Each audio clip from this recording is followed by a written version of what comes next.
Hey everyone, welcome back to Asher Speaks. Today is episode 9. I'm Asher from sunny California in the USA. And I'm Tara, also from the USA, Texas originally, but now living in California too. Hi friends!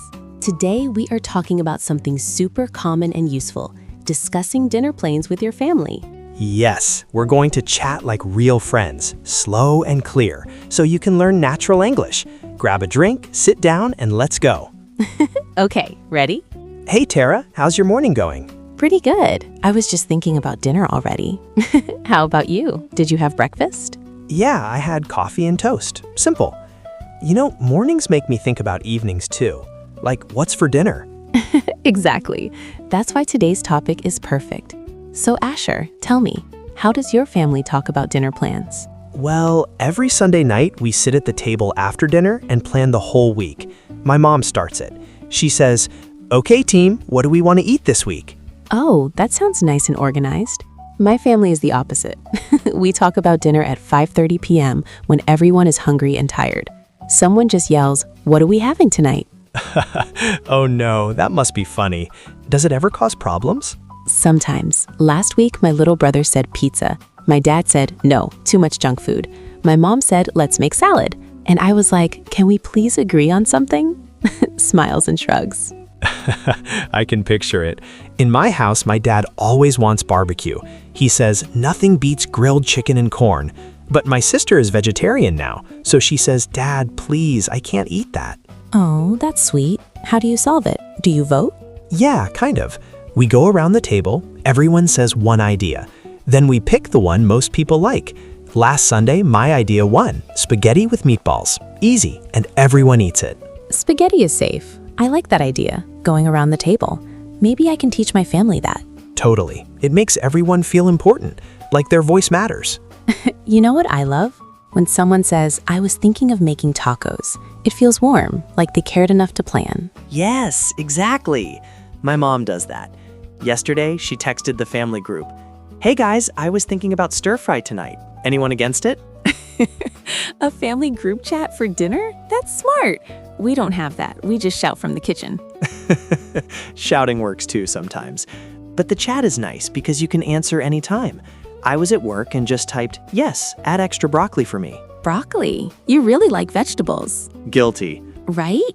So the conversation keeps going. We add jokes, we change ideas. It's not just about food. It's about spending time together. That's the best part. In my family, even when we argue about food, we end up laughing. Last month, my brother wanted burgers every night. My mom finally said, okay, but only if you help cook. He said yes, then burned the first 2 burgers. Oh man, did you eat them anyway? We did. They were crunchy, but we laughed so much. My dad said, best, worst burgers ever. See, that's what I mean. Talking about dinner plans creates memories. True.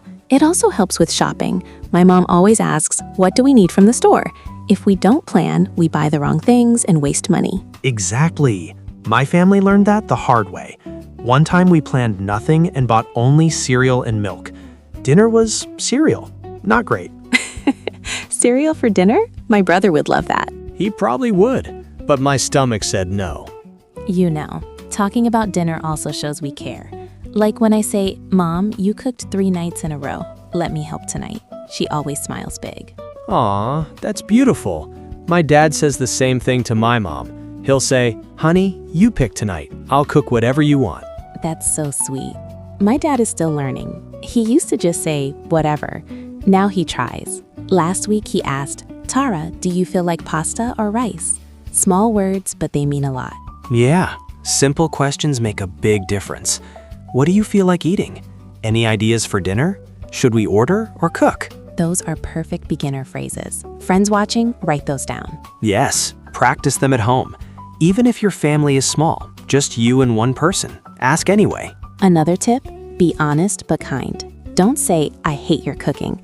Say, I love your chicken, but maybe less salt next time. Good save. My sister is learning that. She used to say, yuck. Now she says, I'm not super hungry for fish today. Can we save it for tomorrow? Smart girl. She is. And you know what? When we all talk nicely, dinner tastes better. Even the same food. I agree 100%. Last Friday, we planned Mexican night. Everyone helped. I cut tomatoes, Mom cooked beans, Dad made guacamole. We sat down and just talked. No phones. It felt like a party. That sounds perfect. My family tried breakfast for dinner last month because we couldn't agree. Pancakes at 7 p.m. My mom said, "This is crazy, but fun." I want to try that. Pancakes for dinner? Genius. You know, sometimes plans change. Like yesterday, my mom planned lasagna, but my sister came home late from soccer. Mom just said, "No problem, we'll eat at 8 p.m. No stress." That's the key. No stress. Dinner is not a test. It's family time. Exactly. Even if we eat cereal sometimes, we're together.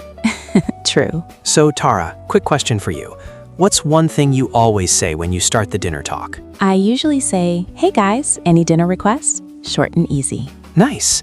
I like, "Let's decide what's for dinner before we get too hungry." That works too. Okay, friends, that was our chat. This was fun. I feel like I learned new things about your family. Same here. And I hope our friends watching learn too. So everyone, try this week. Sit with your family and ask one simple question. What should we have for dinner? Use the words we said today. Yes. Tell us in the comments, how does your family discuss dinner plans? We read every comment. Don't forget to like this video if it helped you, subscribe for episode 10, and hit the bell. You're doing great with your English. Keep practicing every day. See you next time. Bye, everyone. Bye-bye.